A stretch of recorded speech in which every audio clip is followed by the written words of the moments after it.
quit because I didn't want to raise my kids in an alcoholic environment. And, I came from a large Catholic family, which, a lot of fish fries on Friday, hate your job all week and then drink and forget about it on the weekend. Although my father did love his job, but, I just didn't, my wife and I really kind of came from similar backgrounds. She's from Pittsburgh, I'm from south side of Chicago. And we really were just wanted to break the cycle that we saw, this kind of sociological and chemical dependence recidivism that was going on in our families. We just wanted to at least challenge ourselves to try to break those cycles and raise our kids in an environment where you want to build a life that doesn't need to be escaped from, as opposed to learning how to escape from the shitty life you've created. And that's worked out well. We have two great kids. We're happily married for 18 years now. And really a lot of it has to do just with self-respect, right? Was there like a shitty aspect of life that you were trying to escape from at the time? I mean, I guess from the outside, it looks like a lot of what you've been able to experience of your life has been pretty charmed. Yeah, I would say that. And I think, that's a testament to the insidious nature of the disease of alcoholism that, you really start to, it's hard to quantify. It gets harder to quantify the kind of positive experiences, and you're running from things you don't know what you're running from, right? And I mean, granted, in the mid '90s, there was a lot of turmoil in my life. My relationship with my band was fragmenting. We were never the best of friends in the best of circumstances, but we suffered each other because the musical output was so great that it was hard to kind of discount that part of it. But in my family, my father passed away. I mean, there's a lot of things going on that kind of, lent themselves or required you to take a step back and heal. And obviously being in the throes of the music industry in 1995, that wasn't allowed, right? We tour for 14 months straight and never take a break. And if something happened, it was still about, what's the margin on the tour and those types of things that can be, to a young man who never really had a chance to grow up, can seem very insensitive and very confusing. So, I just kind of got tired of it. And I had read that book so many times in other people's lives, in my own family, in the business. And I just, at one point, and it wasn't like AA or anything like that. It wasn't any programming. It was more of like an Egyptian burial, right? Where you put your heart on one side of the scale and you put your conscious on the other, and you see kind of who wins, right? I'd put this kind of old life on one side of the scale and then this life that I desired on the other side, and it just seemed to outweigh all this bad stuff. So I figured, okay, it's worth working for, and that's kind of what kept me going, right? And then obviously having the birth of my daughter, Audrey, was a huge catalyst as well. I quit drinking a little over a year ago. Relatively easy thing to do in my job. I have to assume that if you're a touring musician, you're just kind of around it all the time, right? It has to be really difficult to divorce yourself of that. Yeah, it's really like somebody showing up with donuts every morning and you're at your front door, I mean, if I have a soft spot for anything being a vegan, it's like I miss donuts probably more than anything. So, I mean, the candy man is always around. It's kind of, there's an expectation for you to be kind of a wild man. In fact, I had a bit of a reputation, if not a big reputation, for being kind of a nutbag back then, and, super self-destructive. And, oftentimes people would just kind of laugh and chuckle and say, oh, that's so rock and roll, or blah, blah, blah. But so, the behavior gets reinforced, and the availability of, destructive mechanisms are always there. So, yeah, it's difficult. But I mean, again, I think when I talk to people that are in recovery now, I just say, look, prayer and all of that stuff is a necessary component. And I love to pray, and I love to meditate, and I love to, I love to sit there and visualize, what I want to happen. But it's really about value, right? And finding things of greater value than the destruction. At least that's what it was for me. It was really about looking at one set of components and saying, this has more value than these others, and this is worth working for, and this is not, and jettisoning those things that were counterproductive or toxic. And over time, I mean, it doesn't take long, right? It's like going vegan or anything else. Within 6 weeks, your fat cravings go away. You start to feel great. You're not tired. You're not taking naps anymore. My playing is way better. It's like, it becomes a no-brainer, right? And it's same with like, I'm sure you experienced with not drinking. I mean, all of a sudden the fog is gone, you're clear-headed, you know, you hear yourself talking intelligently, which is nice, as opposed to, you know, somebody calling you and going, you remember what you said to me last night? Like, no. You know, those types of things. So for me, again, it was just, you know, it was just about a value proposition and saying, look, you know, does building a life that's, you know, free of escapism, does that sound good to you? I mean, does raising children in an environment where there never has to be any lies going on? I mean, that was pretty attractive to me. And I mean, as my wife put it, it was probably the most punk rock thing I could have done at the time, since I'd kind of done everything else. You know, I was coming off a racing career, you know, playing with the band, having been fired, rehired, band breaks up, blah, blah, blah. And, you know, there really wasn't much to do. The fuse had kind of burned out. So the next kind of logical thing was just to go to the complete other side of that and just get into this kind of health jam. That's been incredible. Do you get the sense that you had to be away from the band for a while in order to really be grateful for what you had?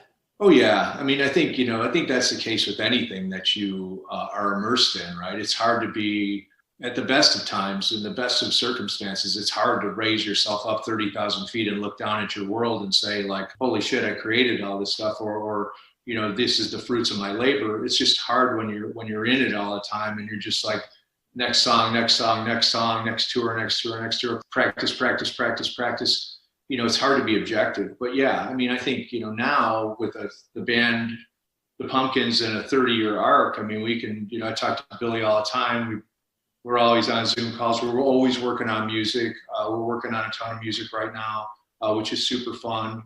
And, you know, I think when you get to that point of living in service and gratitude, then everything becomes so much better. I mean, before, you know, it's like my father used to talk about. My father worked on the railroad, which kind of everybody knows because I always talk about it. But, you know, he was really a proponent of like vocation versus occupation, right? Like vocation is something you do because you love to do it and you'd be doing it whether you got paid or not. And occupation is kind of just something you schlep out for money, right? That kind of always stuck with me. So I think as you get into the gratitude service aspect of what you do, you start to really engage that vocation, the vocational aspect of your career, is where I think I'm at now, which is, you know, I feel confident that, you know, I'm not super nitpicky about my technique anymore. I'm kind of cool with the way I play. I'm not my worst critic anymore. I'm okay to love myself with my imperfections and realize that it has value and people,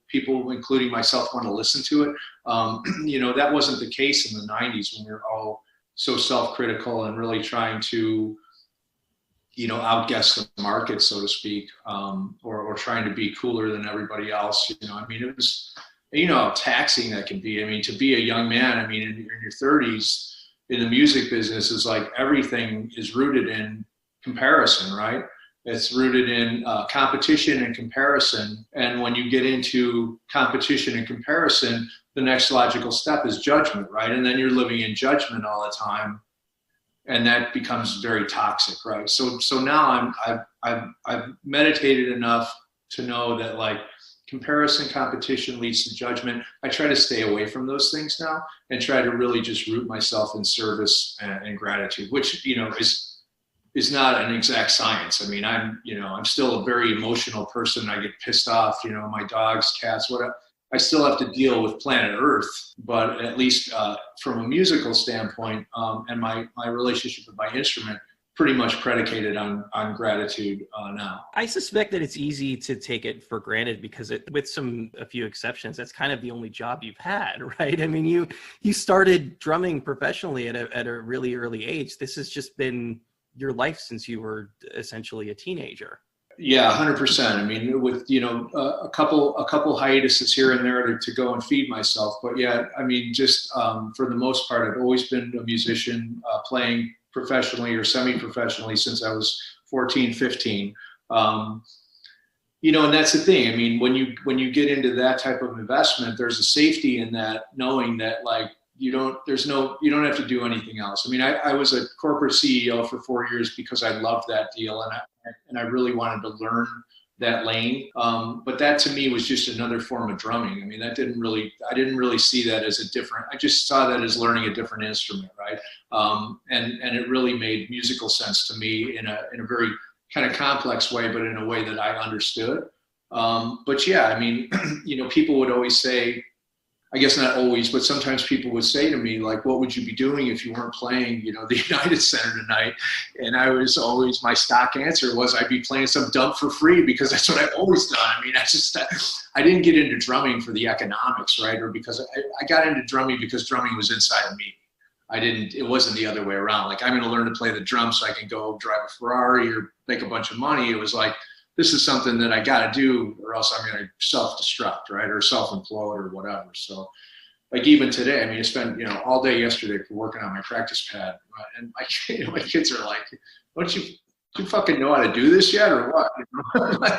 You didn't necessarily get in it to be a rock star, but it sounded like you were alluding to the fact before that, at the height of everything, that there was maybe a certain sense of obligation that you had to keep this thing going at a high level, that you had to keep, do what you could to kind of maintain the popularity and keep the machine going and all of the people it supported. Well, yeah, I mean, there's, you get into, that type of architecture, and you've got, responsibility beyond yourself, right? And you've got, you're accountable to not only yourself, but employees and managers and other people that have become, dear friends, have, laid their coats over puddles for you before and have had, smoothed the way for you.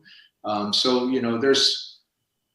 there's a lot of, and again, I mean, in a selfish business like the music industry, there is a lot of selflessness, right? And there's a lot of people out there who practice service, and I have, 30 years of intact relationships with those people that are still, very much my friends. I mean, I just talking to Phil Corderero, who was the president of Virgin, is still like a family member, right? So yeah, I mean, it gets a little murkier as you get bigger, right? Even now, I mean, we've got, we weren't going to do a big tour this year, but next year we were going to go out and do a world tour, and we've got 50 employees that are kind of sitting around, right? And we're trying to do what we can to generate revenue for people, including band members. But it's tough, right? You become kind of a de facto business owner. As a founding member of a bloated organization like the Smashing Pumpkins. I mean, it's like we have people I've never even met in person that I've emailed, hundreds of times with. It's just, it gets that part of it, the impersonal part of it, you kind of get used to it, but nevertheless, I mean, you're dealing with human beings, right? And you want to be compassionate. How much actual music are you playing day to day these days during the quarantine? At least an hour of practicing.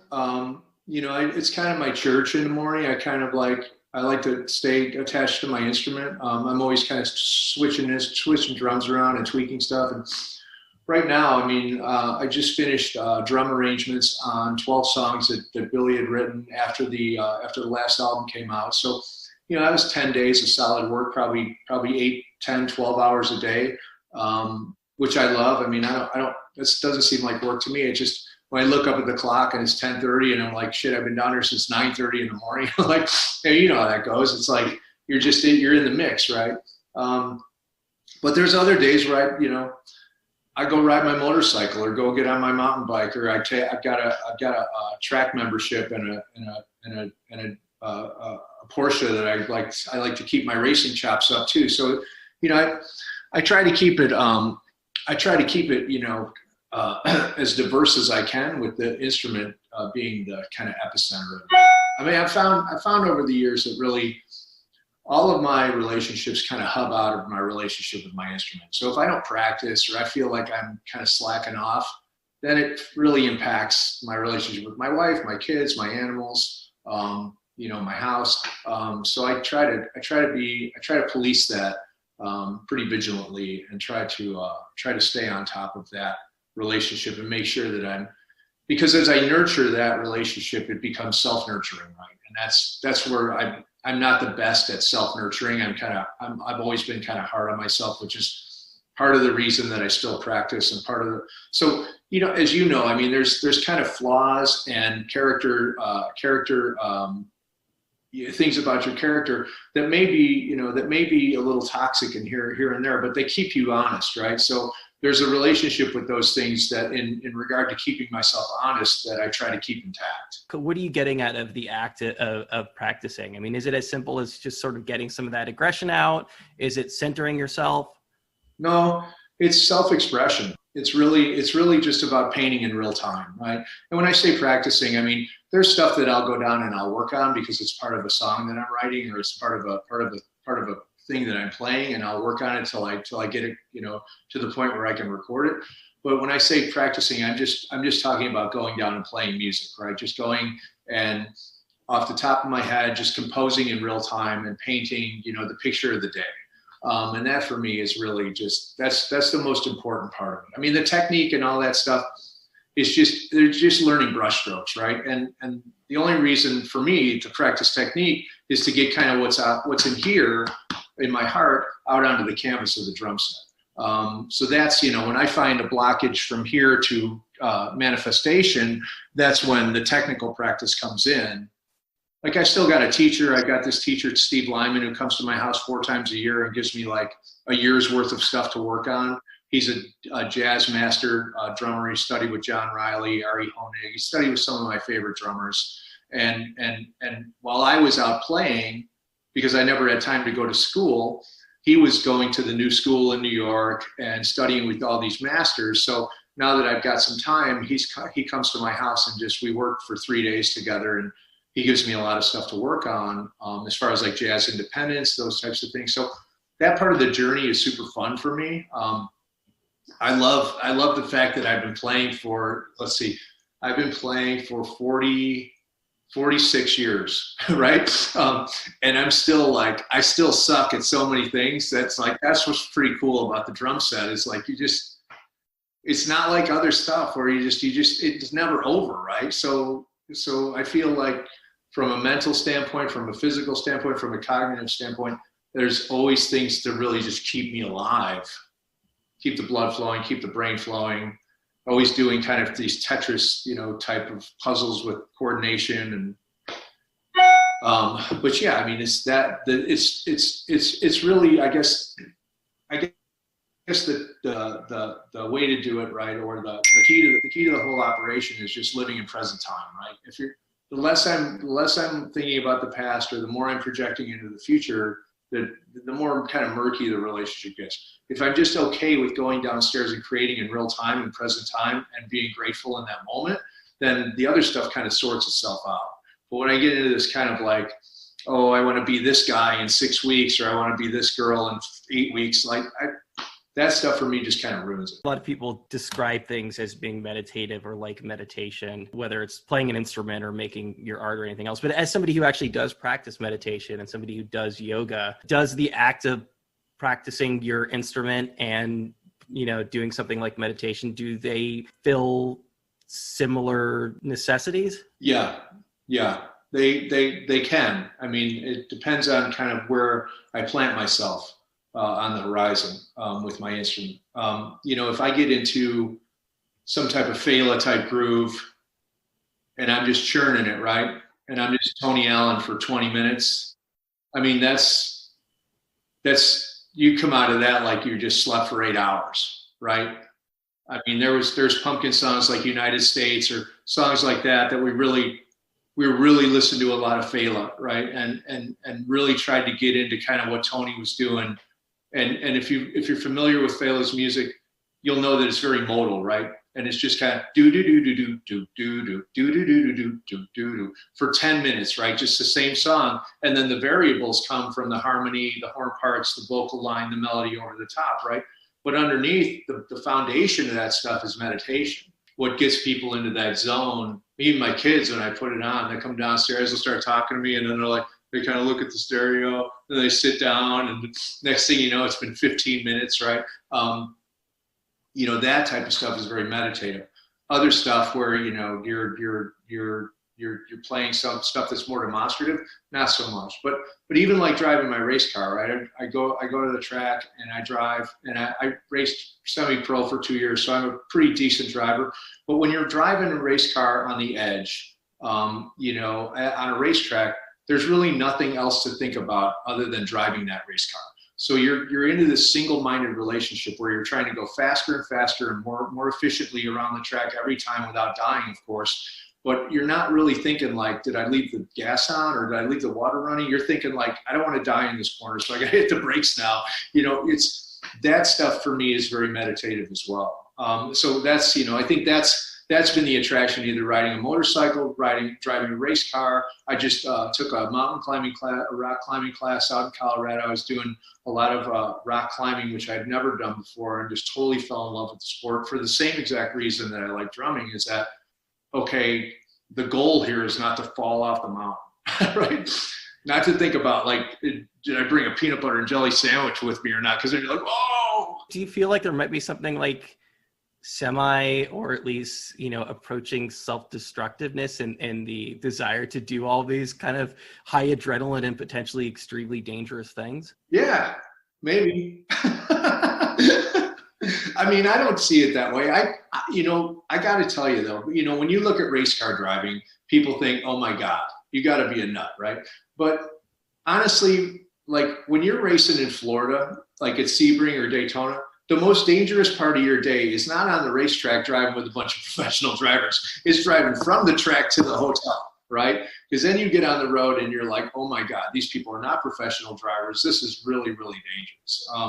So, you know, I think, yeah, from the outside looking in, race car driving, same with mountain climbing. I mean, it's really about the commitment to the preparation and the reverence and respect for the technique and the equipment and the risk aversity or risk willingness to take risk that makes it safe. We did 2 weeks in Colorado. I spent 2 days rock climbing, and the other times we hiked like 65 miles backcountry hiking in Rocky Mountain National Park.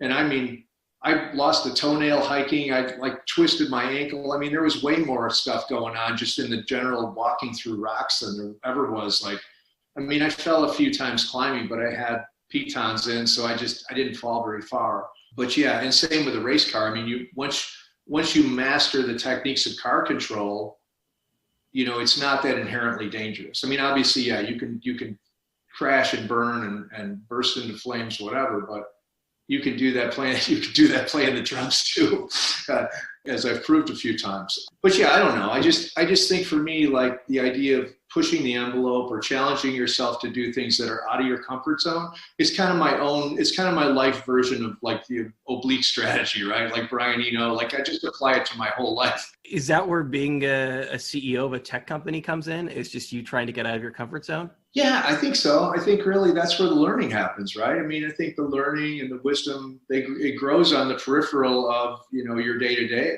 And I think for me, I found that the fruit out there is much sweeter than it is kind of, you know, just playing, you know, tonight, you know, better than I did last night. I mean, it's for me like playing with the Complex and playing with Moeller and those guys. I mean, guys that are at the top of their game, guys that play with Herbie Hancock. And, I mean, that for me is like really, okay, you got to show up for that stuff. And when you do that stuff, it's like, it challenges you to be, you know, not the best guy there. I mean, and really like, and be humble enough to learn from people. And I think that's where, for me, the growth happens. And at LiveOne, being CEO is the same thing. I mean, I knew nothing about being a CEO. I was just purely involved with the company as an investor and as a board member. And as the company started to grow, I got interested in the space and started kind of learning in my own kind of OCD way. I started reading, you know, Copycats and the Lean Startup and the Hard Thing About Hard Things, and, you know, all these tech manuals that were written, Innovator's Dilemma. I mean, I read every one of those books. And at one point the board was like, this guy is like extremely committed to like learning about the company. And it was because of my own kind of OCD, dogged pursuit of knowledge that they asked me to be CEO. And I kind of got blindsided by the whole deal. And I remember I got off the phone. My wife was like, what's going on? I said, that was the chairman of the board asking me if I would consider being CEO of the company. And then I called some of the other board members who I knew. We were actively looking for a CEO at the time. I called some of the other board members and said, dude, this is crazy. Like, what do you guys think about this? Because I certainly want to listen, to you guys. And they were all for it. So they were like, look, you've demonstrated, your kind of willingness to learn the business. You've obviously got a Rolodex that's extremely valuable to a quasi media company. So there were other components of my career that were value adds to that job. I mean, not the least of which at 7, 8 years old, most corporate CEOs were fans of the Pumpkins. So it was easy for me to get, Mark Andreessen on the blower or Steve Case or anybody else, right? I mean, so that part really worked out. But the great part about it was really just like with Steve Case. I met Steve Case, he was talking about AOL, and I got to chit chat with him about being a CEO, and I got to pick the brains of some of the greatest tech leaders out there, which for me was like, I was in hog heaven. I mean, I really look at technology a lot like I look at music, where like efficacious tech mechanisms will have rhythm, and they'll have a narrative, and they'll have a coda, and they'll have harmony, and they're congruent with their users, and they're culturally connected, and those types of things that are the kind of foundations of a great pop song. I just found a lot of kind of synchronicity, synergy between the two spaces. My day job, I'm an editor at TechCrunch, so I write about Silicon Valley all day. Yeah, I love that. Not the case across the board, but I definitely get the vibe with a lot of these guys that they were just like nerds who just wanted to be cool. And if you can sit down with them and like be the cool rock star and have this conversation about like Lollapalooza or something, like you can immediately ingratiate yourself to them. Oh yeah, no, it was really like the conclusion I came to was like, if tech would have never happened, these guys would have been in bands. I mean, they were the same guys that were starting bands in the late 80s and 90s. Gen Xers, I mean, but yeah, just, and a great group of guys. I mean, the guys at Twitter, I mean, just really, super cool. And, as some of them as blindsided as anybody else when they achieve success. Right. And guys that were really investing in their vocation and really rooted in discovery, which I thought was extremely compelling. And attractive, and still, have a ton of respect for those guys. I know how hard it is. It's really a no sleep job. You talked about being committed to it and kind of having the passion in some of these connections, but like that must have been a really steep learning curve to start doing that. I didn't know the front end from the back end of a cap table when I joined the company, right? So within a year, we had gone out and raised $4 million. I mean, I was doing investor pitches. I'd gone to Silicon Valley. I'd met with all the wonks out there, and done the dog and pony show. I mean, it was 0 to 60 was pretty steep. I mean, learn, and then we went from just me and 2 co-founders to 24 employees. I mean, we had 24 employees, an outsourced engineering team in Ukraine. We were building an incredibly robust technology. Our downfall was that we were building it in HTML, and mobile came up the back end and really capsized our company because we couldn't pivot. There wasn't a phone gap solution for our technology. We had spent a lot of money to build it on, in Node.js. The people that built the back end, the admin panel, had built the Moscow Stock Exchange. They had done a high frequency, low latency trading mechanism for Deutsche Bank. I mean, these guys were like, because some of we were chat, but we were also ad tech. So a lot of the messages we were handling, like for World Cup soccer, stuff like that, we were doing like 15,000 messages a second, right? So we had to have low latency, high connectivity, high frequency. It became very, very expensive to run. Amazon, WebSockets, Amazon, you're talking like 250 grand burn rate a month, to keep this boat anchor going. And we tried everything we could do to sustain with our customers. We had Red Bull and NBC and a couple other big players, but they were moving to mobile, right? And we couldn't move to mobile as fast as our customers, and that was it. I mean, it just came a time where I couldn't go back to my investors, some of which I knew very well, and ask for more money, because I knew it was a 50-50 bet, and we were probably going to get our lunch eaten because we were going to be late to the party. So we just decided to kind of cut and run. I mean, were you going into the office every day? Was it Oh, like yeah. a real, you were like the guy every single day there? I commuted every day. I had an office on Michigan and Wacker, and I was there 9 to 5, if not later, every day. I didn't take days off, and that's kind of freaked those guys out, right? Because they're thinking like, okay, we're going to take a flyer on Chamberlin. He's probably not going to show up. It'll be a great figurehead. They were like, what the hell, man? I had my own office. I was like, dude, if I'm going to do it, I'm going to do it. So I was there every day. I was the kind of main point person until we got a sales team. But yeah, I learned it all, man. I learned Pipedrive. I learned Salesforce. I mean, I had project managers. I had Jira. We had Trello charts for our products. I mean, it was awesome. Was there ever a point when you were like, just you were in the office one day and it was just like, I guess this is just kind of my life now, or was it always clear that you were going to go back full bore back into music? I never really thought that far ahead. I just thought, this is what I'm doing right now, and this is cool. I mean, they paid me really well, and I mean, I wasn't making high six figures, but I mean, I was making a reasonable salary. So I mean, I was into the gig, man. I thought like it was just one of those things where like there was a validation in it that really and I knew that as I was doing it, I was becoming more and more confident in my ability to do whatever I wanted, because it was just so far from what I had been doing, right? People were like, what do you know about technology? But as I got to know the kind of investment crew in Chicago, 1871 and Chicago Ventures, I2A, Stuart Larkins, Kevin Willer, those guys, Howard Tallman, they became my good friends, and they were the ones that were just kind of egging me on to kind of get into it. In fact, it was Stuart from I2A, when I was starting to poke around in the tech space in Chicago. I'd looked at Groupon. Lefkowski had asked me to, Andrew Mason had asked me to come into Groupon and start a record label at some point. And I was like, I don't know about record label, but I like the tech space. Those guys were the ones that encouraged me to kind of get involved. And it was Stuart that called me up from I2A and said, hey, we got this company down here, LiveOne, that's looking to raise some money. We just like to tap your expert opinion because it's kind of a media play. So he was the one who invited me down to the pitch. And when I saw the company, I was like, oh my God, this is like a virtual audience for live streaming. That's really the goal was to try to replicate some of the emotional conversation that happens that really legitimizes content, right? I mean, it's kind of like, the painting, right?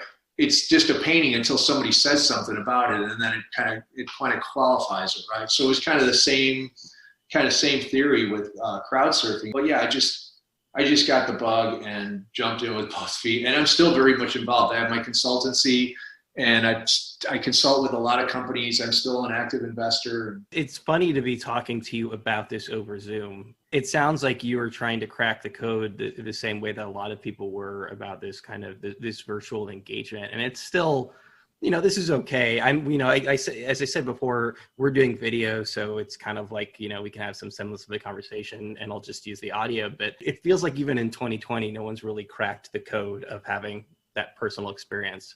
Nope, you're absolutely right. It's still, I mean, it's a long way off, right? And it's because like I just got a text message. I see my email going off on the left-hand side. There's so many distractions. If you and I were sitting in two chairs in a room and just talking, we would be having, a visceral experience that's very analog, right? I mean, this is kind of the compressed digital version of the human experience where it's up to us to kind of fill in the delta between, one bit and another. So, it gets very fragmented. Standing on stage playing live music, you understand that the crowd is basically the conductor, right? And the emotions coming off the crowd are really determining kind of how you're interpreting the music, at least for the bands that I'm in. So without that, I mean, it just falls flat. We watched Hamilton the other night on Disney, right? And my daughter's seen it at the New York and Chicago, and she wants to be a playwright, so she's really into theater. But Yeah, it's just flat, right? I mean, it's one of the greatest plays ever.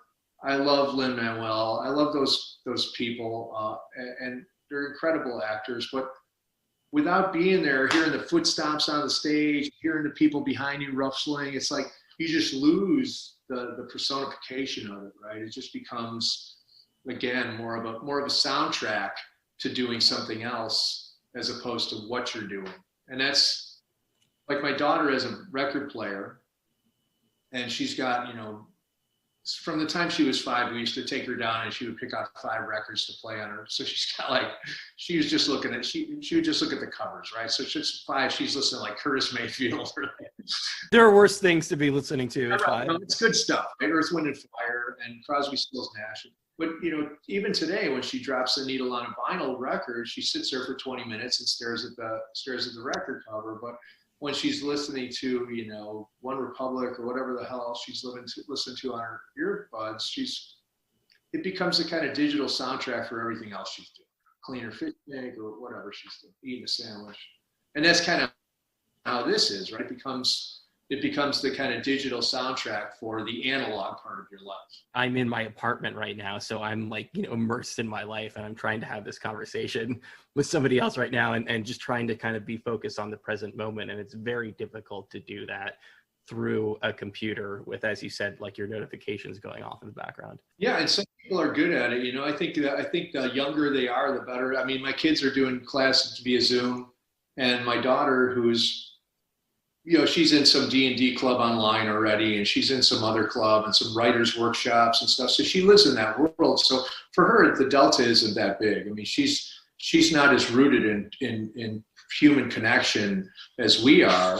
I mean, I don't know how old you are. I'm 56. I mean, I grew up, going to the ice skating rink and like hanging out with my friends or playing baseball, those types of analog types of things. So for me, the learning curve's a little steeper, and it's harder for me to, I mean, obviously I love to talk. So, I mean, it's hard for me, but still it's hard for me to get into, the deeper level, what a conversation like this could really get into. Isn't that the whole driving force of playing live jazz music, is literally just like feeding off of other people in person? That's right. And that's why I love, playing straight ahead here in Chicago or LA with Moeller or Frank Catalano or any of those guys, because it only takes 5 minutes to play 5 minutes worth of music, right? And that's like that's all you need to know about it. I mean, when we made The Parable, I mean, we wrote those songs over text messaging. Randy Ingram, me, and Moeller, we were just sending each other snippets. Then Randy wrote some charts. We got in the studio. I'd never met Chris Speed before, and I met him that day. We got in the studio, sunset. Every one of those versions of those songs is just one take of the rundown of the chart. It's just a document of a moment in time, right? And with the warts and all, it's just, that was our kind of challenge to ourselves. Can we just document an afternoon with musicians and have the balls to kind of put it out there?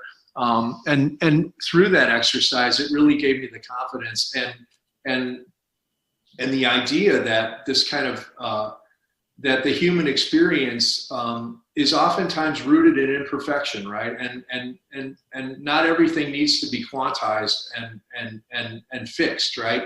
And I think, you can watch somebody walk down the street, there's an imperfection to their gait.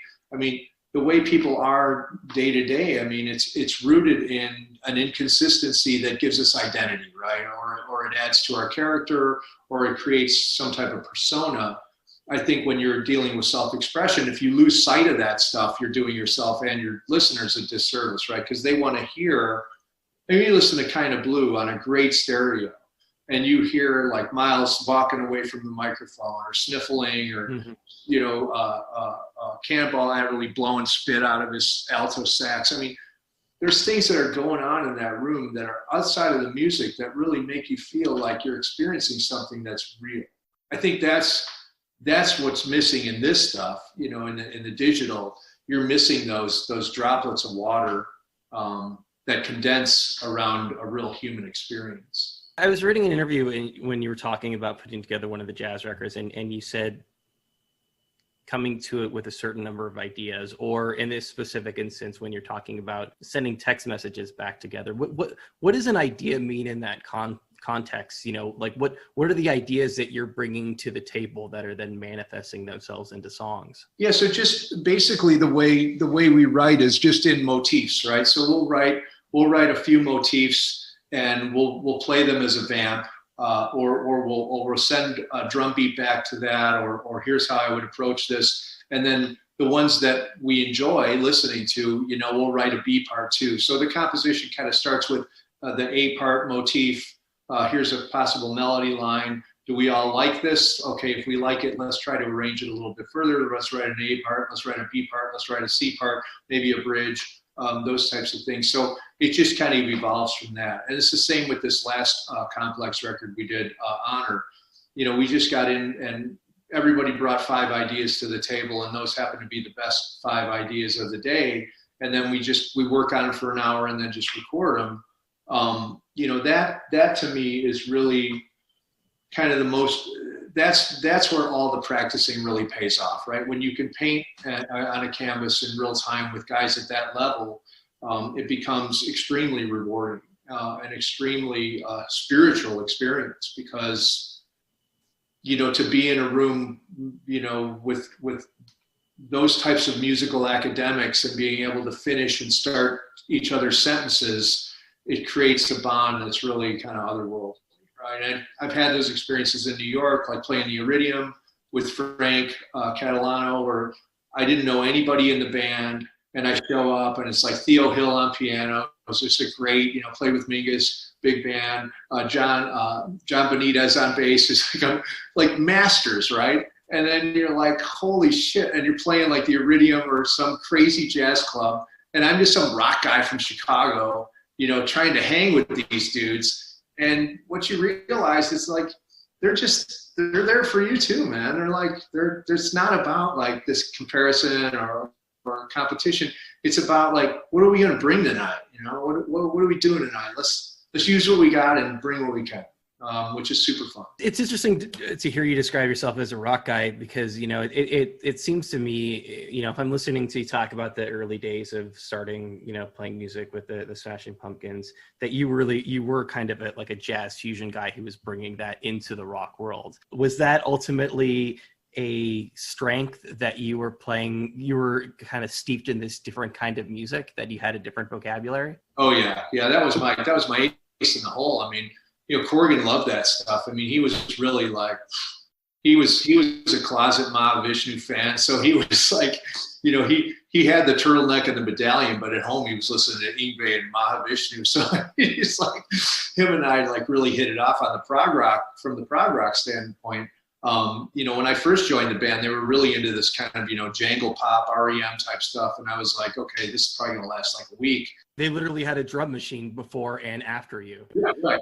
Yeah, right. And then, you know, the first couple of jams that we wrote with me in the band were more like Bury Me and I Am One and those types of things. So I'm like, okay, if that's the stuff you guys want to play, I'm all in, because I can play in a rock band that's super cool with a great songwriter, and I can still play, you know, I can still do my version of Tony Williams while I'm doing it, or, you know, anybody Rich or Ian Pace or Elvin, or I was like, I'm all in. And that's been the way the band has been since the beginning of time. I mean, I've always been encouraged and kind of left on my own, obviously in a responsible way, to kind of do what I want in the band, which has been super fun and still is. I mean, I love the freedom.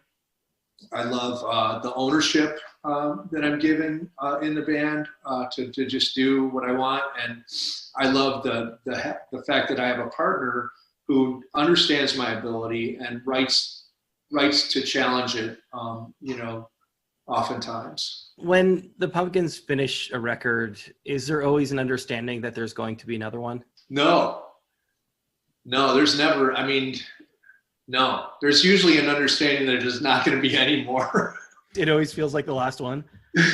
Pretty much. I mean, yeah. I mean, you know, and again, I mean, we've demonstrated that it always can be the last one. I mean, I've left, come back.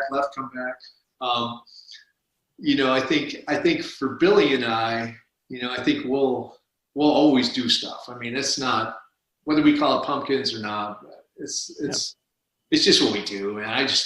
I'm not like, he doesn't have to call me and go, hey, you got time to make a record? I'm like, you know, he's like, I'm going to write a 33 song album. I'm like, all right, start sending me stuff. You know, it's like, I'm into it. I'm down.